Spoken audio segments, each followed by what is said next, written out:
মেয়ে হয়ে জন্ম নেয় এটা কি অপরাধ? তাহলে যে পুরুষগুলা ধর্ষণ করতেছে তারা নারীর গর্ভ থেকে আসেনি, তাদেরকে মা জন্ম দেয়নি, তারা 10 মাস 10 দিন নারীর গর্ভে থাকেনি, তারা 32 নালা দুধ খেয়ে বড় হয়নি। তারা যদি নারীর গর্ভ থেকে জন্ম নিয়ে পৃথিবীতে এসে থাকে তাহলে একজন নারীকে তারা কিভাবে দর্শন করে? যে পুরুষটা নারীর গর্ভে থেকে আসে সে পুরুষটা কিভাবে আরেকটা মায়ের সন্তান দর্শন করে? বিয়ে করলেই তো বউ পাওয়া যায়, বাজারে সস্তায় পাওয়া যায়, 10 টাকা দিলে নারী কিনতে পাওয়া যায়। সেখানে একজন মায়ের সন্তানকে কেন দর্শন করে নির্যাতন করতে হয়? সেখানে কেন একটা নারীকে, একটা অবশ্যই সেখানে একটা 7 বছরের বাচ্চা, ওটা এখনো যৌনাঙ্গই তৈরি হয়নি, সে বাচ্চাটাকে কেন দর্শন করতে হবে? ওর তো ঘরে বউ আছে, ওর বউকে অক্ষম, ও বাজারে গেলে সস্তায় পাওয়া যায়, সেখানে একটা নারীকে কেন দর্শন করতে হয়? নারীকে দর্শন করলে তো তবু মেয়েরা সহ্য করতে পারে, 7 বছরের বাচ্চাকে দর্শন সহ্য করার মতো ক্ষমতা আছে? মেয়েদেরকে কোথায় রাখবে বাবা? কি করবে? ছেলে মেয়েদেরকে কি করবে? কেন মেয়েদেরকে জন্ম দিবে? তাহলে জন্ম না দিয়ে শুধু ছেলেই জন্ম দিবে? মেয়েদের ঘরে যদি নিরাপত্তা না হয় মেয়েরা কোথায় যাবে?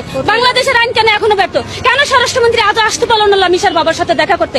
কেন বিএনপির পক্ষ থেকে আজ পর্যন্ত তারেক রহমান যদি কালকে সারাদিন গাজীপুরে অনুষ্ঠান করতে পারে তাহলে গাজীপুর থেকে মিরপুরে সেই রাস্তা দিয়েই তো গেছে, তাহলে কেন সে লামিসার বাবার সাথে এসে দেখা করতে পারলো না? কেন জানাজা আসতে পারলো না? স্বরাষ্ট্রমন্ত্রী তাকেই প্রশ্নটা করবেন যে এই জানাজা যখন এখানে 4টায় হলো, বিএনপির পক্ষ থেকে একটা লোক কেন এখানে আসলো না? কেন এখানে একটা জানাজা হলো? এখানে জানাজা হওয়ার কথা ছিল 3টা, সোহাগের পর লামিসা, 3টার বদলে জানাজা একটা কেন হলো? লামিসার বাবা তো কবর দিছে।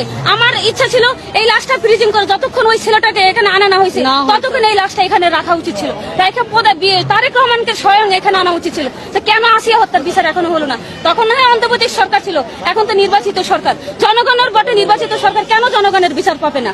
এখানে দেখেন আমিনুল ভাই অত্র এলাকার কিন্তু এমপি, আমিনুল ভাই কেন আমিনুল ভাই আজ পর্যন্ত পারলো না? বিএনপির পক্ষ থেকে একটা লোক এখন আসলো না। আমরা বিএনপি কর্মী হিসেবে আমরা এটা লজ্জিত, দেশবাসীর কাছে আমরা লজ্জিত। কেন একজন বিএনপির কর্মী আজও এখানে আসলো না?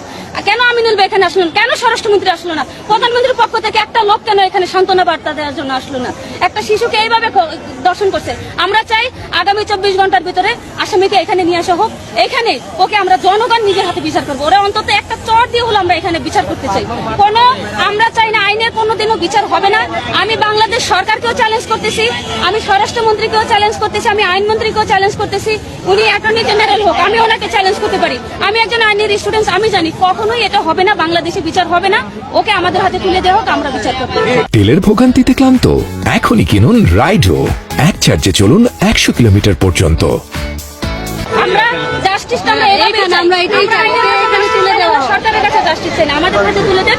আমরা ওর বাবাকে খুন করে আমরা ভবিষ্যতে আর কেউ এভাবে দর্শন না করতে পারবো। আর বাংলাদেশের জন্য হত্যা নয়, 24 ঘন্টা 6টা হত্যা, এটা চিরতর বন্ধ হওয়া দরকার।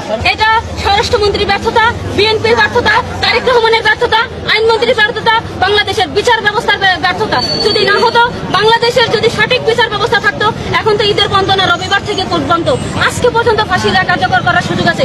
শনিবার বাংলাদেশের সকল অফিস আদালত খোলা, শনিবার খোলা, রবিবার খোলা, এর মধ্যে ফাঁসি দেওয়া কার্যকর করার কোনো ব্যাপারই না। 24 ঘন্টা সময় লাগে না। যে আসামি ইজলাসে দাঁড়ায় জজের সামনে স্বীকার করে যে হ্যাঁ আমি খুন করছি, আমি দর্শন করছি, তাকে কেন 10 দিনের রিমান্ডে দিতে হবে? 10 সেকেন্ডে কেন জজ বললো না যে ওকে এখন গুলি করে দেন, ওকে পুরো স্পেয়ার করে দেন? ওই জায়গায় কালকে 4টার সময় এখানে রামিসার জানাজা হয়েছে। জানাজা একটা হবে কেন? জানাজা তো হবে 3টা। রামিসা কি অপরাধী ছিল?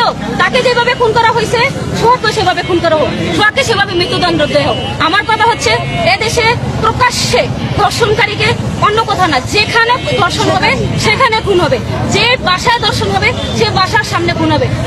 এইখানে সোহাগকে আজকে ফাঁসি দেখ অত্র এলাকার মধ্যে আপনি গত সপ্তাহে আমাদের এই 2 নম্বর রোডে একটা স্বামী তার স্ত্রীকে বালিশ চাপা দিয়ে মারছে, এখনো 5 দিন হয় নাই, 5 দিনের মাথায় রামিসা খুন হয়েছে। এই 7 দিনের মধ্যে 2টা খুন। এলাকা দেখছেন কোনো বিচার হয়েছে? কোনো বিচার হয় না। সারা বাংলাদেশ ব্যাপী এরকম বিচার হতে দেখছেন? কোথাও বিচার হয় না। এখন বিচার যদি হতো তাহলে এদেশের মানুষ ভয় পেত। আমার কথা হচ্ছে যে দেশে আইন আছে, সংবিধান আছে, 156টা অনুচ্ছেদ আছে, আমাদের বিচার বিভাগ আছে, আমাদের আইনের স্বাধীনতা আছে, তাহলে কেন এখানে বিচার হয় না? যেহেতু সরকার বলেছে আইন বিভাগ থেকে বিচার বিভাগ আলাদা করে দেওয়া হবে, বিচার বিভাগকে স্বাধীন দেওয়া হবে এবং বিচার বিভাগকে পূর্ণাঙ্গ বিচারের ক্ষমতা দেওয়া হবে। যদি এটা দেয়া থাকে, এটা বাস্তবতার প্রয়োগ থাকে, তাহলে কেন এখন পর্যন্ত রামিসা হত্যার বিচার হলো না? কেন আসিয়ার দর্শককারীদের এখনো ফাঁসি হলো না? এটা আমি স্বরাষ্ট্রমন্ত্রীকে প্রশ্ন করলাম, এটা আমি আইনমন্ত্রীকে প্রশ্ন করলাম। যদি পারে, তাদের যদি যোগ্যতা থাকে, সৎ সাহস থাকে, আমার প্রশ্নের জবাব প্রকাশ্যে দিয়ে যাবে।